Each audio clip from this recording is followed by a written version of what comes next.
मैं हूं आपकी दोस्त वर्षा। आशा करती हूं आप सभी बहुत अच्छे से होंगे। एक बार आपका फिर से स्वागत करती हूं प्रेमचंद सेगमेंट में एक नई कहानी के साथ। आज हम जिस कहानी का पाठ करेंगे उसका नाम है बाबा जी का भोग।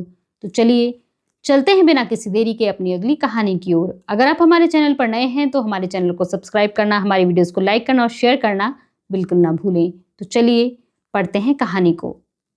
रामधन अहीर के द्वार पर एक साधु आकर बोला, बच्चा तेरा कल्याण हो, कुछ साधु पर श्रद्धा कर। रामधन ने जाकर स्त्री से कहा, साधु द्वार पर आए हैं, उन्हें कुछ दे दे। स्त्री बर्तन मांज रही थी और इस घोर चिंता में मग्न थी कि आज भोजन क्या बनेगा। घर में अनाज का एक दाना भी न था। चैत का महीना था, किंतु यहाँ दोपहर को ही अंधकार छा गया था। उपज सारी की सारी खलिहान से उठ गई। आधी महाजन ने ले ली, आधी जमींदार के प्यादों ने वसूल ली।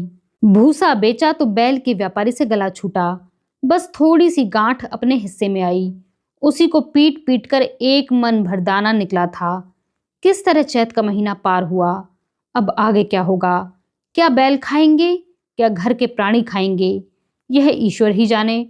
पर द्वार पर साधु आ गया है, उसे निराश कैसे लौटाएं? अपने दिल में क्या कहेगा? स्त्री ने कहा, क्या दे दूं, कुछ तो रहा नहीं। रामधन जा देख तो मटके में कुछ आटा वाटा मिल जाए तो ले आ। स्त्री बोली, मटके झाड़ पहुंचकर तो कल ही चूल्हा जला था, क्या उसमें बरकत होगी?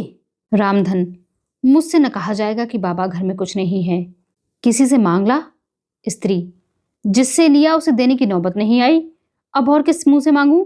रामधन, देवताओं के लिए कुछ अंगोवा निकाला है या नहीं, वही ले आ, दे आऊंगा। स्त्री, देवताओं की पूजा कहाँ से होगी? रामधन, देवता मांगने तो नहीं आते, समाई होगी करना, न समाई हो न करना। स्त्री बोली, अरे तो कुछ अंगोवा भी पंसेरी तो पंसेरी है, बहुत होगा तो आधा सेर है। इसके बाद क्या फिर कोई साधु ना आएगा? उसे तो जवाब देना ही पड़ेगा। रामधन, यह बला तो टलेगी, फिर देखी जाएगी। स्त्री झुंझला कर उठी और एक छोटी सी हांडी उठा लाई, जिसमें मुश्किल से आधा सेर आटा था। वह गेहूं का बड़े यत्न से देवताओं के लिए रखा हुआ था।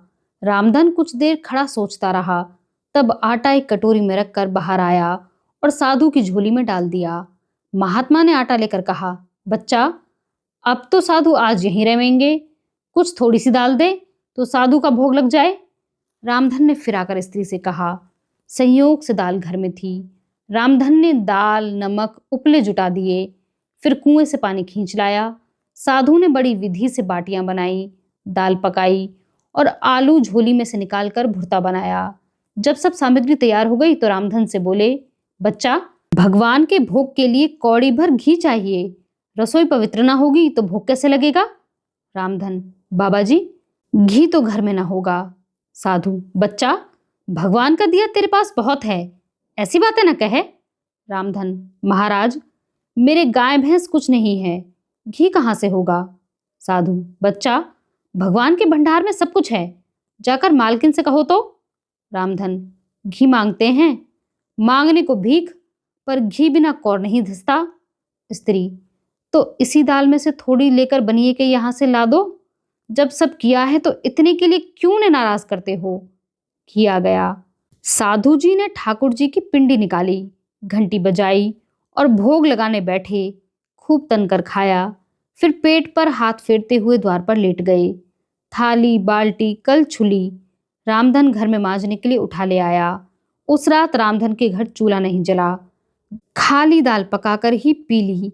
रामधन लेटा तो सोच रहा था, मुझसे तो यही अच्छे। यह कहानी यहीं पर समाप्त होती है। आप हमें कमेंट बॉक्स में लिखकर यह जरूर बताएं कि प्रेमचंद इस कहानी के माध्यम से पाठकों को क्या शिक्षा देना चाहते थे।